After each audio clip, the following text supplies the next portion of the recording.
Hello, everyone. I am Era Renal, certified life and veteran development coach, and I help women veterans turn their business into profitable, thriving businesses based on their brilliance.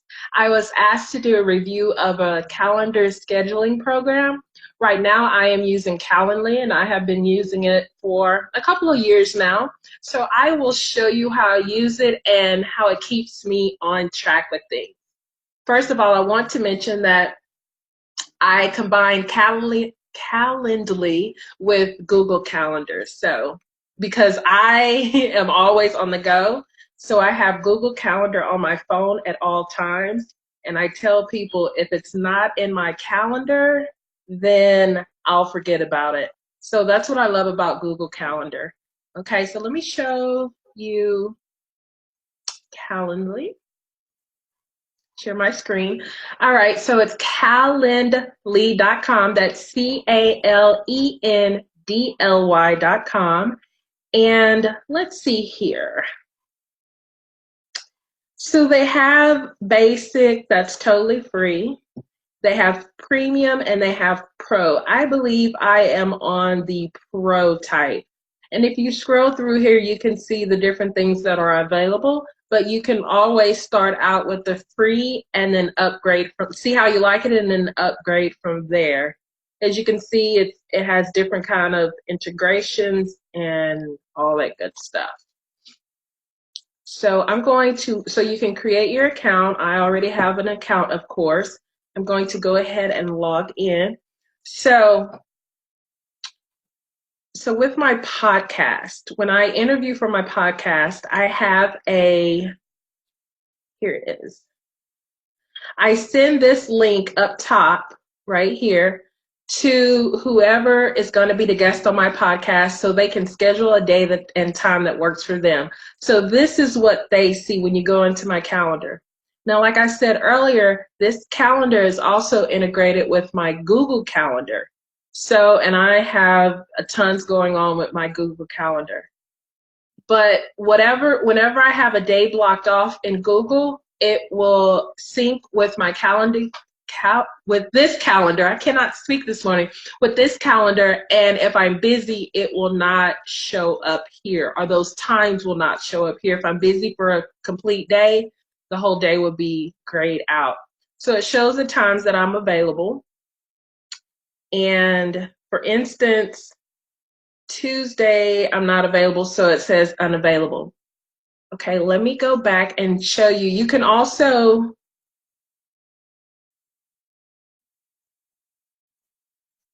go in and customize. So you can put the event name, you can display the location while the person is booking or only after they have confirmed. You can put a description in and then the event link. So for mine, I put podcast_interview so it's easy for me to remember. And then you save. And then you can choose how long the event is going to be. For my podcast, I do 60 minutes. And you can also say, for instance, I only want to record for my podcast on Mondays and Tuesdays. So I put the available dates that are the available times that I have open on Monday and Tuesday, and that's reoccurring. In advanced settings, the calendar will show in increments of 60 minutes. If you want to only accept like 2 or 3 a day on your schedule, you can put that number here. Otherwise, it will allow it to book as many as possible. If you don't want any surprises, then you can say prevent events less than 24 hours, 12 hours, 6 hours. I put 72 hours for my podcast. And then the buffer before events and after events, just to give yourself a little bit of time, I chose 30 minutes for each. I have it as a secret event right now, so it will not show up on my main Calendly page, but the link is available and visible to anybody who has the link. Also, what I like about Calendly is you can ask questions. So I ask for first name, last name, the email address for verification. If I need to email my podcast guests asking any questions, their Skype ID, because that's how I record, and their phone numbers just in case I need to text or call them, their website, and their bio. So we have that information before the recording goes on. And then for notifications, I make sure that my guests, as soon as they fill out the calendar, they receive an email confirmation. And then if anything is canceled, they'll also receive a cancellation email, and then email reminders. And under email reminders, there's a template that you can leave in there. Also, what I do is I put in my interview flow for my show, the basic questions that I ask, and the lightning round and stuff. A lot of times I do not go by this, but it at least gives people an idea of what we will cover. So you can leave it as the default, or you can add stuff to it, or you can do a combination of the default, because like some of this is default, and then you can add whatever you need to in there. You can also say how many times they receive an email reminder.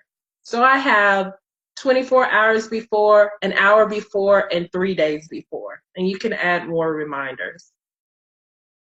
And I do all of those mostly because people can book 45 days out. So that way, if they book 45 days out, if they book, a month and a half from now, they'll get those reminders to say, hey, in 3 days, you have an interview with me, and then in 24 hours, so tomorrow, and then in an hour, so they can prepare. And then also you can add any custom links. So you can decide whether or not the display button says, okay, they can schedule another event. If originally I had a application that I would send people to, but I really don't worry about that anymore. But you can put the link to any applications. So like, for instance, if you have a Google Drive document, you can put that link in here. And then, but of course, I do send them to my website where my podcast is hosted.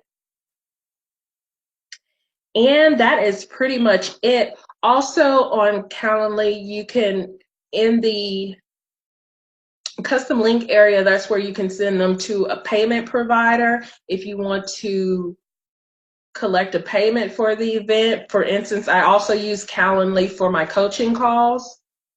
So that's one way I can send them to PayPal or Stripe to collect that payment. You have different options. You can clone events, which means you copy everything that's in the other event and you can rename it however you need to. You can embed it on your website. You can copy the link so you can share it, and then of course you can delete it. You can decide what's on and what's off. So right now, the ones that are on, I don't know if you can see the green, people can book times on that. When it has the I and it's marked through, it's private, so it does not show up on my Calendly page right now. With this private one, I have it set up, but I'm not taking any calls or appointments for it, so it's just turned off at this time. Let me see if I can show you what it means by showing events.